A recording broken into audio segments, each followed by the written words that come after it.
তো দুই দল আসি গেছে মারমুখী ভঙ্গিতে। এই মাঝখানে যে অদ্ভুত জীবটাকে দেখতেছেন এটার নাম রেফারি, বল বগলের তলে। এখনই খেলা শুরু হবে। চমৎকার পরিবেশ, মেঘযুক্ত মাঠ, কর্দমাক্ত আকাশ। রেফারি এদিক ওদিক তাকাইতেছে, খেলা শুরু করে বাঁশি ফুট মার কি লম্বা বাঁশি দেখছি না, এরকম আর বাঁশি জিন্দিগিতে কেউ দেখে না। খেলা শুরু হয়ে গেছে, রেফারি বল ছাড়া তো যারা ছাড়ছে, বললে তারা ধুচ্ছে না, সামনে কোনো বল নাই, একজন আরেকজনের পিছিয়ে ধরতেছে আর খালি লাত্তি মারতেছে। কি সুন্দর শারীরিক ক্ষমতা দেখছি না, খালি কাটতে চিনতে পারে।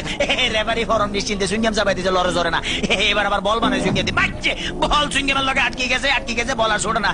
এতে কই কি কাম করলাম, রেফারি মুখের ভিতরে বল মারি দিয়ে, এটা তো গোল পোস্ট না, তবু মারি যে বল ছুটে না, ছুটে গেছে বল, মারলো কই মারলো আল্লাহ মালুম।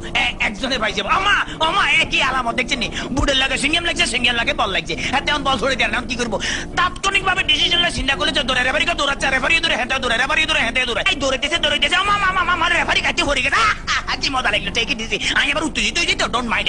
এবারে খেলা আবার সরম গতিতে চলতে আছে। এরকমের খেলা কেউ দেয় না, বল কেমনে ফায়ার লগে ফিক্সড হয়ে গেছে, আর বেগুনে জাম করে উত্তর সিটটা কাটতে পারে না। এবারে দেখেন গুলির ব্যাং নৃত্য, গুলি লাফাই দিয়েছে কিন্তু বল ফাইতে না।